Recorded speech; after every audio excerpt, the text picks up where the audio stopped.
Hi hello welcome back to our channel. എല്ലാവരും സുഖമായിട്ടിരിക്കണമെന്ന് വിചാരിക്കുന്നു. നമ്മുടെ ഇന്നത്തെ വീഡിയോ നിങ്ങൾ തമിഴിൽ കണ്ട പോലെ തന്നെ കെമിക്കൽ എക്സ്ഫോളിയേഷനെ കുറിച്ചിട്ടുള്ളതാണ്.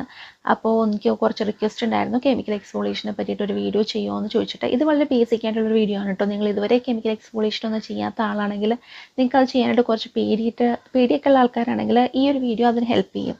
വളരെ ബേസിക് ആയിട്ടുള്ള കാര്യങ്ങളാണ് ഇതിനകത്ത് ഞാൻ ഇൻക്ലൂഡ് ചെയ്തേക്കുന്നത്. മാത്രമല്ല എൻ്റെ oily sensitive medium acne prone skin എങ്ങനെ ഞാൻ കെമിക്കൽ എക്സ്ഫോളിയേറ്റ് ചെയ്തു, അതിന് യൂസ് ചെയ്ത പ്രൊഡക്ട്സ്, അതിൻ്റെ ഡീറ്റെയിൽസ് എല്ലാം ഈ വീഡിയോയിലൂടെ പറഞ്ഞു തരാം കേട്ടോ. ഈ ഒരു കെമിക്കൽ എക്സ്ഫോളിയേഷൻ എന്നുള്ള ടേമൊക്കെ കേൾക്കുമ്പോഴത്തേനും പലർക്കും പേടിയുണ്ടാവും. ഇത് നമ്മുടെ സ്കിന്നിൽ യൂസ് ചെയ്യുമ്പോൾ സ്കിന്ന് ബേൺ ആവോ, അതുപോലെ തന്നെ സ്കിൻ ബാരിയർ ഡാമേജ് ആവോ, ഇങ്ങനത്തെ ഡൗട്ട്സ് ഒക്കെ നമുക്ക് ഉണ്ടാവും. എനിക്കും ഉണ്ടായിരുന്നു കേട്ടോ സ്റ്റാർട്ടിങ്ങിൽ. പ്രത്യേകിച്ച് എൻ്റെ സെൻസിറ്റീവ് സ്കിൻ ആയത് കാരണം ഞാൻ ഭയങ്കര ചൂസി ആയിട്ടാണ് ഇതിൻ്റെ പ്രൊഡക്ട്സ് ഒക്കെ നോക്കിയെടുത്തത് തന്നെ. പിന്നെ പലർക്കുള്ള ക്വസ്റ്റ്യനാണ് ഈ sensitive skin, acne prawn skin, ഇങ്ങനെയുള്ള ആൾക്കാർക്കൊക്കെ ഈ ഒരു കെമിക്കൽ എക്സ്ഫോളിയേഷൻ പറ്റുമോ എന്നുള്ളത്. തീർച്ചയായും പറ്റും കേട്ടോ. എൻ്റെതും സെൻസിറ്റീവ് സ്കിന്നാണ്, മീഡിയം ആക്നി പ്രോൺ സ്കിന്നൊക്കെയാണ്. ഞാൻ ഒരു കുഴപ്പം സംഭവിക്കാതെ തന്നെ ഇതുവരെയായിട്ടും കെമിക്കൽ എക്സ്ഫോളിയേഷൻ ചെയ്യുന്നുണ്ട്. കുറേ ഇയേഴ്സായിട്ട് തന്നെ ചെയ്യുന്നുണ്ട്. അപ്പോൾ അതിൻ്റെ ഡീറ്റെയിൽസ് ഒക്കെ പറഞ്ഞുതരാം. എൻ്റെ ഒരു എക്സ്പീരിയൻസ് വെച്ചിട്ട് ഞാൻ പറയുവാണെങ്കിൽ എനിക്ക് ഫിസിക്കൽ എക്സ്ഫോളിയേഷനെക്കാളും കുറേ കൂടി ഗുണങ്ങൾ കിട്ടിയിട്ടുള്ളതും ഇഷ്ടപ്പെട്ടതും ഈ ഒരു കെമിക്കൽ യൂസ് ചെയ്തിട്ട് എക്സ്ഫോളിയേറ്റ് ചെയ്യുമ്പോഴാണ് കേട്ടോ. കാരണം വെച്ചിട്ടുണ്ടെങ്കിൽ സ്കിന്നിന് കിട്ടുന്ന ആ ഒരു ഗ്ലോയും കാര്യങ്ങളും, പിന്നെന്താ സ്കിൻ ഭയങ്കരമായിട്ട് ഡാമേജ് ആക്കുന്നില്ല, അങ്ങനത്തെ കാര്യങ്ങളൊക്കെ വെച്ച് നോക്കുമ്പോഴത്തേനും എനിക്ക് ഈ ഒരു കെമിക്കൽ എക്സ്ഫോളിയേഷനാണ് ഏറ്റവും മികച്ചതെന്ന് എനിക്ക് തോന്നിയിട്ടുണ്ട് കമ്പാരിറ്റീവ്ലി ഫിസിക്കൽ എക്സ്ഫോളിയേഷനുമായിട്ട്. ഫിസിക്കൽ എക്സ്ഫോളിയേഷൻ എന്ന് പറയുമ്പോൾ അറിയാമല്ലോ, നമുക്ക് സ്ക്രബ്സ് ഒക്കെ അവൈലബിൾ ആണ് പല ടൈപ്പ്. പിന്നെ കുറേ വർഷങ്ങൾക്ക് മുമ്പ് ഇങ്ങനെയുള്ള സ്ക്രബ്, ബ്രഷ്, പിന്നെ അതുപോലെ ഗ്ലൗസ്, ഇതൊക്കെ തന്നെ മാർക്കറ്റിൽ അവൈലബിൾ ആയിട്ട് ഉണ്ടായിരുന്നിട്ടുള്ളൂ. വളരെ കുറച്ച് നാളായിട്ടുള്ളൂ കെമിക്കൽ എക്സ്ഫോളിയേഷൻ നമ്മുടെ മാർക്കറ്റിൽ, ഇന്ത്യൻ മാർക്കറ്റിലൊക്കെ ഭയങ്കരമായിട്ട് പോപ്പുലർ ആയിട്ട്. ഈ സ്ക്രബ്സിലൊക്കെ ചെറിയ ചെറിയ ഗ്രാന്യൂൾസ് ഉണ്ടാവും. ആ ഗ്രാന്യൂൾസ് ഒക്കെ നമ്മൾ സ്കിന്നിലിട്ട് മസാജ് ചെയ്യുമ്പോൾ അങ്ങനെയാണ് നമ്മുടെ ഡെഡ് സ്കിൻസ് എല്ലാം ഇളകി പോകുന്നതും കുറേയൊക്കെ വൈറ്റ് ഹെഡ്സും ബ്ലാക്ക് ഹെഡ്സ് ഒക്കെ റിമൂവ് ആയി പോകുന്നതും. പക്ഷെ നമ്മളിങ്ങനെ സ്ക്രബ് ചെയ്യുന്ന ഈ ഒരു സ്ക്രബിൻ്റെ ഉള്ള ഗ്രാന്യൂൾസ് കുറച്ച് ഹാഷ് പോയിന്റ്സ് ഉള്ളതാണെങ്കിൽ നമ്മുടെ സ്കിന്നിൽ മൈന്യൂട്ട് കട്ട്സ് അത് ഉണ്ടാക്കുന്നുണ്ട്. അത് സ്കിൻ ബാരിയറിനൊട്ടും നല്ലതല്ല. പക്ഷെ കുറേ നാൾ മുമ്പ് വരെ ഇതൊക്കെ തന്നെയായിരുന്നു ഓപ്ഷൻ. ഞാനും കോഫി സ്ക്രബ്, ഷുഗർ സ്ക്രബ്, അതൊക്കെ ഞാനും യൂസ് ചെയ്തിട്ടുണ്ട്. പിന്നെ ഈ ഒരു കെമിക്കൽ എക്സ്ഫോളിയേഷൻ ഭയങ്കര പോപ്പുലർ ആയതിനു ശേഷമാണ് ഒന്ന് ട്രൈ ചെയ്ത് നോക്കാമെന്ന് വിചാരിക്കുന്നത്. അപ്പോൾ ആദ്യം തന്നെ അവൈലബിൾ ആയിട്ടുള്ളത് ഓർഡിനറിയുടെ ഒരു പീലായിരുന്നു, ഒരു റെഡ് കളറിലെ. അതാണ് വെസ്റ്റേണേഴ്സ് ഒക്കെ യൂസ് ചെയ്തിരുന്നത്. പിന്നെ അതുപോലെ തന്നെ ഇന്ത്യയിലുള്ള ചില യൂട്യൂബേഴ്സും നോർത്ത് ഇന്ത്യൻസ് അത് യൂസ് ചെയ്യുന്നത് ഞാൻ കണ്ടിട്ടുണ്ട്. പക്ഷെ അതൊക്കെ ട്രൈ ചെയ്യാനായിട്ട് എനിക്ക് ഭയങ്കര പേടിയായിരുന്നു കേട്ടോ. കാരണം ഹൈ സ്ട്രെങ്ത് പീലാണത്. അതൊന്നും എൻ്റെ സ്കിന്നിനൊന്നും പറ്റൂല എന്നുള്ളത് എനിക്ക് 100% ഉറപ്പായിരുന്നു. അങ്ങനെയുള്ള ഹൈ സ്ട്രെങ്ത് പീൽ ട്രൈ ചെയ്യാനായിട്ട് എനിക്ക് ഇപ്പോഴും ഒട്ടും ധൈര്യമില്ല. കാരണം എൻ്റെ സ്കിന്നിനത് താങ്ങത്തില്ല, സെൻസിറ്റീവ് സ്കിൻ ആയത് കാരണം. അപ്പോൾ ഞാനിങ്ങനെ കെമിക്കൽ എക്സ്ഫോളിയേഷൻ ചെയ്യാനായിട്ട് അതിൻ്റെ ബെനിഫിറ്റ്സ് ഒക്കെ പല സ്ഥലത്തുനിന്ന് അറിഞ്ഞു തുടങ്ങിയപ്പോഴത്തേനും ട്രൈ ചെയ്യാനായിട്ട് ആദ്യമായിട്ട് ആരംഭിച്ചത് ഒരു ഫേസ് വാഷിൽ നിന്നാണ്. നിങ്ങളും ബിഗിനർ ആണെങ്കിൽ അങ്ങനെ തന്നെ സ്റ്റാർട്ട് ചെയ്യാവുള്ളൂ.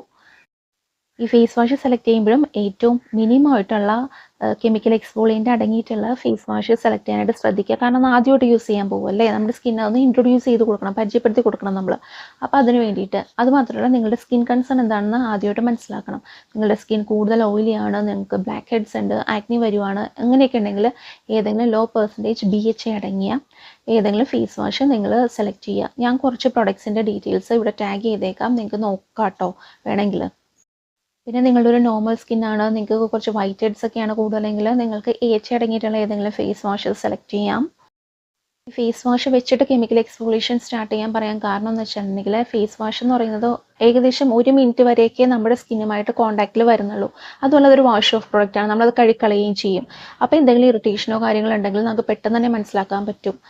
അതുപോലെ നമ്മുടെ സ്കിന്നിന് ഈ ഒരു പ്രൊഡക്റ്റ് നമ്മൾ ഇൻട്രൊഡ്യൂസ് ചെയ്ത് കൊടുക്കുകയാണല്ലോ. സ്കിന്നൊന്ന് പരിചയപ്പെടുത്തി കഴിഞ്ഞിട്ട് വേണം നമ്മൾ ഒരു കുറച്ചും കൂടി സ്ട്രെങ്ത് ഉള്ള ഒരു ടോണറിലേക്കോ അല്ലെങ്കിൽ ക്രീമിലേക്കോ ഒക്കെ മാറാനായിട്ട്. പിന്നെ എക്സ്ഫോളിയേറ്റിംഗ് ഫേസ് വാഷ് ആണെങ്കിൽ ഒരു കാര്യം ശ്രദ്ധിക്കുക, നിങ്ങൾ നൈറ്റ് ടൈം മാത്രം അത് യൂസ് ചെയ്യാൻ ശ്രദ്ധിക്കുക. അതുമല്ല കണ്ടിന്യൂസ് ആയിട്ട് യൂസ് ചെയ്യാതെ ബിഗിനിങ് ടൈമിൽ ഒരു ആഴ്ചയിൽ ഒരു 3 ദിവസം മാത്രമൊക്കെ യൂസ് ചെയ്താൽ മതി. പിന്നെ നിങ്ങൾക്ക് നിങ്ങളുടെ സ്കിൻ അതുമായിട്ട് ഓക്കെ ആയിട്ടൊക്കെ വരുമ്പോഴത്തേക്കിനും ആഴ്ചയിൽ 4 ദിവസമോ അല്ലെങ്കിൽ എവറി നൈറ്റ് നിങ്ങൾക്കത് യൂസ് ചെയ്യുന്ന രീതിയിലൊക്കെ പിന്നീട് അങ്ങോട്ട് യൂസ് ചെയ്ത് തുടങ്ങും.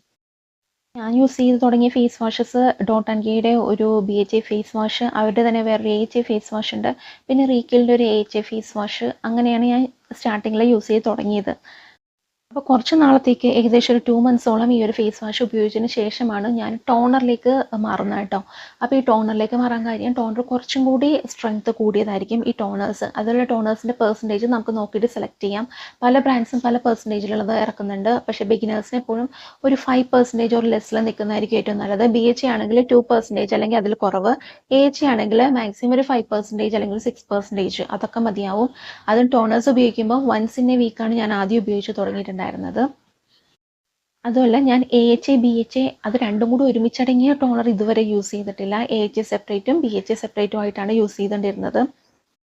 AHA ബേസ്ഡ് ആയിട്ടുള്ള ടോണറാണ് ഫസ്റ്റ് വീക്ക് യൂസ് ചെയ്യുന്നതെങ്കിൽ സെക്കൻഡ് വീക്ക് BHA ബേസ്ഡ് ആയിട്ടുള്ള ടോണറാണ് ഉപയോഗിക്കുക. അങ്ങനെ സ്വിച്ച് ചെയ്ത് ഓരോ വീക്കും എക്സ്ഫോളിയേറ്റ് ചെയ്യാണ് ഉണ്ടായിരുന്നത്. ഇനി കെമിക്കൽ എക്സ്ഫോളിയേഷൻ സ്കിൻ ബാരിയർ ഒന്നും ഡാമേജ്ഡ് ആവാണ്ട് എങ്ങനെ നമുക്ക് ചെയ്യാമെന്ന് നോക്കാം. നിങ്ങളിപ്പോൾ ഒരു ഫേസ് വാഷ് ഉപയോഗിച്ചിട്ടാണ് നിങ്ങളുടെ skin care routine night skin care റുട്ടീനിൽ എക്സ്ഫോളിയേറ്റ് ചെയ്യുന്നതെങ്കിൽ ആ ഒരു സ്കിൻ കെയർ റുട്ടീനിൽ നിങ്ങൾ വേറൊരു ആക്റ്റീവ്സ് ഉപയോഗിക്കരുത്. നമ്മുടെ സ്കിന്നെ കാം ഡൗൺ ചെയ്യാനുള്ള സ്കിൻ ബാരിയർ സ്ട്രെങ്തൻ ചെയ്യാനുള്ള ഇൻഗ്രീഡിയൻസ് മാത്രം ഉപയോഗിക്കാം. ഫോർ എക്സാമ്പിൾ ഞാനിപ്പോൾ യൂസ് ചെയ്യുന്നത് അൻവയുടെ ഒരു BHA ക്ലെൻസറാണ്. അപ്പോൾ അത് ഉപയോഗിച്ച് കഴിയുമ്പോൾ ഞാൻ ചെയ്യുന്നത് എന്താണെന്ന് വെച്ചിട്ടുണ്ടെങ്കിൽ എൻ്റെ സ്കിൻ ബാരിയർ ഒന്ന് സ്ട്രെങ്തൻ ആക്കാൻ വേണ്ടിയിട്ടും സ്കിൻ ഒന്ന് കാം ഡൗൺ ചെയ്യാനായിട്ടും സിക്കയുടെ ഒരു ടോണർ യൂസ് ചെയ്യാറുണ്ട്. അതുപോലെ തന്നെ സെറാമൈഡ് അടങ്ങിയിട്ടുള്ള ഒരു മോയ്സ്ചറൈസർ, അത്ര ഹെവി അല്ലാത്തൊരു മോയ്സ്ചറൈസർ യൂസ് ചെയ്യാറുണ്ട്. സ്റ്റാർട്ടിങ് കുറച്ച് നാൾ നിങ്ങൾ ഈ ഒരു റുട്ടീൻ തന്നെ ഫോളോ ചെയ്യുക. അതിനുശേഷം നമ്മുടെ സ്കിൻ അതുമായിട്ട് പരിചയപ്പെട്ട് കഴിയുമ്പോഴത്തേക്കും നമുക്ക് കുറച്ചും കൂടി സ്ട്രെങ്തൻ ആയിട്ടുള്ള ടോണേഴ്സിലേക്കും പിന്നെ അതുപോലെ 2 ആക്റ്റീവ്സ് ഒക്കെ ഒരുമിച്ച് ഉപയോഗിക്കുന്ന ആ രീതിയിലേക്കൊന്ന് മാറാവുന്നതാണ്. ടോണേഴ്സിൽ ഞാൻ ഫസ്റ്റ് ടൈം യൂസ് ചെയ്തിരുന്നത് കോസാറെക്സിൻ്റെ ഒരു BHA ടോണറും പിന്നെ ഒരു പിക്സിയുടെ ടോണറും കൂടിയാണ്. അതിൽ കോസാറെക്സ് BHAയുടെ ഡീറ്റെയിൽ റിവ്യൂ നമ്മൾ ചെയ്തിട്ടുണ്ട്. ആ വീഡിയോ നിങ്ങൾ എന്തായാലും കാണണേ, ഞാൻ ഫസ്റ്റ് കമൻ്റായിട്ടും പിൻ ചെയ്തേക്കാം. പിക്സി ടോണറിൻ്റെ റിവ്യൂ കാണണമെങ്കിൽ നിങ്ങളൊന്ന് കമൻറ്റ് ചെയ്തോളൂ, അതും ചെയ്യാം കേട്ടോ. ടോണേഴ്സ് യൂസ് ചെയ്യുമ്പോഴത്തേനും ഈ ഒരു പ്രിൻസിപ്പിൾ തന്നെ ഫോളോ ചെയ്യുക. കാരണം നമ്മൾ ഈ ടോണർ എന്ന് പറയുന്ന ഒരു വാഷ് ഓഫ് പ്രോഡക്റ്റ് അല്ല. നമ്മൾ ഇന്ന് അപ്ലൈ ചെയ്തിട്ടുണ്ടെങ്കിൽ ഇന്ന് രാത്രി അപ്ലൈ ചെയ്തിട്ടുണ്ടെങ്കിൽ നാളെ മോർണിംഗ് മാത്രമേ നമ്മൾ വാഷ് ഓഫ് ചെയ്ത് കളയുള്ളൂ. അപ്പോൾ ടോണേഴ്സ് അപ്ലൈ ചെയ്തതിന് ശേഷം ഒരു 5-10 മിനിറ്റ് ഒന്ന് ബ്രേക്ക് എടുക്കുക. അതിനുശേഷം നല്ല സ്കിൻ സ്ട്രെങ്തനിങ് ആയിട്ടുള്ള ഇൻഗ്രീഡിയൻസ് എല്ലാം മോയ്സ്ചറൈസേഴ്സ് യൂസ് ചെയ്യാം. അങ്ങനെ വരുമ്പോഴത്തേനും നമ്മൾ രാവിലെ ഫേസൊക്കെ വാഷ് ചെയ്ത് കഴിയുമ്പോഴത്തേനും നമ്മുടെ സ്കിൻ ഏറ്റവും നന്നായിട്ട് ഫ്രഷ് ആയിട്ട് ആ ഡെഡ് സ്കിൻ സെൽസും എല്ലാം മാറിയിട്ട് നല്ല ഫ്രഷ് ആയിട്ടിരിക്കും. പിന്നെ അപ്ലൈ ചെയ്യുന്ന പ്രോഡക്റ്റ്സ് എല്ലാം നന്നായിട്ട് അബ്സോർബ് ചെയ്യുകയും അതിൻ്റെ എല്ലാ ഗുണങ്ങളും നമ്മുടെ സ്കിന്നിൽ ഡബിളായിട്ട് കിട്ടുകയും ചെയ്യും. പിന്നെ നിങ്ങൾ എക്സ്ഫോളിയേറ്റ് ചെയ്യുമ്പോഴത്തേനും പ്രത്യേകം ശ്രദ്ധിക്കുക, നിങ്ങൾ പകൽ ടൈമിൽ എന്തായാലും സൺസ്ക്രീൻ യൂസ് ചെയ്തിട്ടുണ്ടാവണം. അല്ലാന്നാണെങ്കിൽ ഈ ഒരു എക്സ്ഫോളിയേറ്റ് ചെയ്തതിന് ഒരു ഗുണം ഉണ്ടാകത്തില്ല, ദോഷഫലങ്ങൾ ഉണ്ടാകത്തേ ഉള്ളൂ. കാരണം എക്സ്ഫോളിയേറ്റ് ചെയ്ത് കഴിയുമ്പോഴത്തേനും കാണുന്ന സ്കിന്ന് ഏറ്റവും ഫ്രഷ് ആയിട്ടുള്ള സ്കിന്നാണ്. അതിൽ UV റേസ് ഒക്കെ അടിച്ച് അത് ഡാമേജ്ഡ് ആയി കഴിഞ്ഞിട്ടുണ്ടെങ്കിൽ റിപ്പയർ ചെയ്തെടുക്കാനായിട്ട് നല്ല പണിയാണ്. So sunscreen is A must. പിന്നെ ഞാൻ ഡോക്ടർ ഷേർട്സിൻ്റെ ഈ ഒരു പീലും കൂടി ട്രൈ ചെയ്തിട്ടുണ്ടായിരുന്നു. ഇതൊരു മീഡിയം സ്ട്രെങ്ത് പീലാണെന്നാണ് എനിക്ക് തോന്നുന്നത്. ഇതും പക്ഷേ സേഫായിട്ട് തന്നെ എനിക്ക് ഉപയോഗിക്കാൻ പറ്റി. കാരണം ഇവർ പറഞ്ഞ ഇൻസ്ട്രക്ഷൻസിൽ നിന്ന് കുറച്ച് മാറ്റങ്ങൾ വരുത്തിയിട്ടാണ് ഞാനിത് യൂസ് ചെയ്തത്. അപ്പോൾ ഇങ്ങനെയുള്ള ടോണേഴ്സും അല്ലെങ്കിൽ പീലൊക്കെ യൂസ് ചെയ്യുന്ന സമയത്ത് നമ്മളെപ്പോഴും ഡബിൾ ക്ലെൻസിങ് ചെയ്ത സ്കിന്നിൽ അപ്ലൈ ചെയ്തിട്ടുണ്ടെങ്കിൽ അതിന് കൂടുതൽ ഗുണങ്ങൾ കിട്ടും. അപ്പോൾ ഡബിൾ ക്ലെൻസിങ്ങിനെ പറ്റിയുള്ള ഡീറ്റെയിൽ വീഡിയോ നമ്മൾ ചെയ്തിട്ടുണ്ട്. അതിൻ്റെ ലിങ്ക് ഞാൻ താഴെ ഫസ്റ്റ് കമൻറ്റിൽ പിൻ ചെയ്യുന്നുണ്ട്, ഒന്ന് കണ്ടുനോക്കണം കേട്ടോ. ഈ ഒരു പീൽ യൂസ് ചെയ്യാനായിട്ട് അവരുടെ ഇൻസ്ട്രക്ഷൻസിൽ പറഞ്ഞിരുന്നത് എന്താണെന്ന് വെച്ചിട്ടുണ്ടെങ്കിൽ നമ്മുടെ ഫേസ് നല്ല ക്ലെൻസ്ഡ് ആയിട്ടുണ്ടാവണം, നല്ല ഡ്രൈ ആയിട്ടുണ്ടാവണം. അതിനുശേഷം ഈ ഒരു പീലിൻ്റെ ഒരു തിൻ ലെയർ അപ്ലൈ ചെയ്തിട്ട് ഒരു 10 മിനിറ്റ്സോളം വെയിറ്റ് ചെയ്യണം.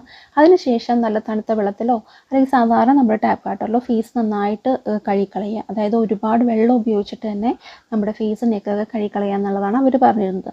പക്ഷേ ഇത് ആദ്യമായിട്ട് ഞാൻ യൂസ് ചെയ്യുന്നതായത് കാരണം എൻ്റെ സ്കിന്ന് സെൻസിറ്റീവ് ആണെന്ന് എനിക്ക് അറിയാവുന്നത് കാരണം ഞാനിത് എങ്ങനെയാണ് യൂസ് ചെയ്യുന്നത് വെച്ചിട്ടുണ്ടെങ്കിൽ ഒരു 10 മിനിറ്റ്സ് എന്ന് പറഞ്ഞത് ഞാൻ എൻ്റെ ടൈം കുറച്ചിട്ട് 5 മിനിറ്റ്സിലേക്കാക്കി. കാരണം ഞാനൊരു പുതിയ പ്രൊഡക്റ്റ് ട്രൈ ചെയ്യുവാണല്ലോ. പിന്നെ 5 മിനിറ്റ്സ് മാത്രം വെച്ചിട്ട് ഞാനത് വാഷ് ഓഫ് ചെയ്ത് കളഞ്ഞു. അപ്പോൾ എനിക്ക് എന്താ പറയുക, വേറെ കുഴപ്പങ്ങളൊന്നും സംഭവിച്ചിട്ടില്ല. സ്കിൻ നന്നായിട്ട് തന്നെ ഇരുന്നിട്ടുണ്ടായിരുന്നു. അങ്ങനെ 1-2 പ്രാവശ്യം ചെയ്തു. അതായത് വീക്ക്ലിയാണ് ചെയ്തത്, ഗ്യാപ്പ് ഇട്ടിട്ടുണ്ടായിരുന്നു, ഒരു 6 or 7 ഡേയ്സ് ഗ്യാപ്പിൽ. അങ്ങനെ കുറച്ച് നാൾ യൂസ് ചെയ്തതിന് ശേഷമാണ് ഒരു 10 മിനിറ്റ്സ് അവർ പറഞ്ഞ പോലെ 10 മിനിറ്റ്സ് എന്നുള്ള രീതിയിൽ ഉപയോഗിക്കാൻ തുടങ്ങിയത്. അപ്പോഴേക്കും എൻ്റെ സ്കിൻ അതുമായിട്ട് ഓക്കെ ആയിട്ടുണ്ടായിരുന്നു. അപ്പോൾ പിന്നെ എൻ്റെ സ്കിൻ ബാരിയർ ഡാമേജ് ആവുകയോ അങ്ങനത്തെ പ്രശ്നങ്ങളൊന്നും വന്നില്ലായിരുന്നു. നല്ലൊരു ഗ്ലോയും കാര്യങ്ങളൊക്കെ ഈ ഒരു പീൽ യൂസ് ചെയ്തപ്പോൾ എനിക്ക് നല്ലതായിട്ട് കിട്ടിയിട്ടുണ്ട്. എനിക്ക് എപ്പോഴും തോന്നിയിട്ടുള്ളൊരു കാര്യമാണ് skin care is A game എന്നുള്ളത്. കാരണം ചില പ്രൊഡക്ട്സ് നമ്മുടെ സ്കിന്നിന് പറ്റും, ചില പ്രൊഡക്ട്സ് നമ്മുടെ സ്കിന്നിന് പറ്റില്ല. ചില പ്രൊഡക്ട്സ് നമ്മളുടെ സ്കിന്നിലേക്ക് ഇൻട്രൊഡ്യൂസ് ചെയ്യുമ്പോൾ നമ്മളൊരു സേഫ് സോണിൽ നിന്ന് തന്നെ ഇൻട്രൊഡ്യൂസ് ചെയ്യേണ്ടി വരും. അപ്പോൾ അങ്ങനെയൊക്കെ നോക്കുമ്പോഴത്തേനും ഇത് ശരിക്കും ഒരു പ്ലേഫുൾ ആയിട്ടുള്ളൊരു ഗെയിം പോലെയാണ്. നമ്മുടെ സ്കിന്നിന് പറ്റുന്ന ഇൻഗ്രീഡിയൻസ് എല്ലാം നമ്മൾ കണ്ടുപിടിച്ചുകൊണ്ടേയിരിക്കണം. അത് പല പ്രാവശ്യം ട്രയൽ ആൻഡ് എറർ ചെയ്താൽ മാത്രമേ നമുക്കത് കംപ്ലീറ്റ് ആയിട്ട് മനസ്സിലാവുള്ളൂ. കാരണം ഒരുപാട് റിവ്യൂസ് എല്ലാം ഒരുപാട് പേർക്ക് ഇഷ്ടപ്പെട്ട പ്രൊഡക്റ്റ് നമ്മൾ ട്രൈ ചെയ്യുമ്പോൾ നമ്മുടെ സ്കിന്നിന് അത് പറ്റണമെന്ന് യാതൊരു നിർബന്ധമില്ല. ചിലപ്പോൾ വലിയ റിവ്യൂസ് ഒന്നും ഇല്ലാത്ത പ്രൊഡക്ട്സ് ആയിരിക്കും, അത് നമ്മുടെ സ്കിന്നിന് ചിലപ്പോൾ നല്ല ഗുണങ്ങൾ തന്നിരിക്കും. അപ്പോൾ നമ്മൾ കുറച്ച് ട്രയൽ ആൻഡ് എററിലൂടെ മാത്രമേ നമ്മുടെ സ്കിന്നിന് പറ്റുന്ന ഇൻഗ്രീഡിയൻസ് നമുക്ക് കണ്ടുപിടിക്കാൻ പറ്റത്തുള്ളൂ. നമ്മുടെ സ്കിൻ കെയർ പ്രൊഡക്ട്സിൻ്റെ കൂട്ടത്തിൽ മസ്റ്റായിട്ട് ഉണ്ടാവേണ്ട കുറച്ച് പ്രൊഡക്ട്സാണ് നമ്മുടെ സ്കിന്നിനെ ഒന്ന് കാം ഡൗൺ ചെയ്യുന്ന, സ്കിൻ വെയറിനെ സ്ട്രെങ്തൻ ചെയ്യുന്ന ഇൻഗ്രീഡിയൻസ് ഉള്ള മോയ്സ്ചറൈസേഴ്സോ അല്ലെങ്കിൽ ടോണേഴ്സോ കാര്യങ്ങളോ എല്ലാം. അപ്പോൾ അതിനുള്ള ചില ഇൻഗ്രീഡിയൻസ് ഞാനിപ്പോൾ മെൻഷൻ ചെയ്യുന്നുണ്ട് സ്ക്രീനിൽ തന്നെ, നിങ്ങൾ നോക്കിക്കോളൂ. ഇനി എന്തെങ്കിലും ഡൗട്ട്സ് ഉണ്ടെങ്കിൽ കമൻറ്റ് സെക്ഷനിൽ ചോദിച്ചോളൂ. ഞാൻ ഏതെങ്കിലും പോയിൻറ്റ്സ് ഒക്കെ വിട്ടുപോയിട്ടുണ്ടെങ്കിൽ അതിനുള്ള റിപ്ലൈ ഞാൻ തരാം കേട്ടോ.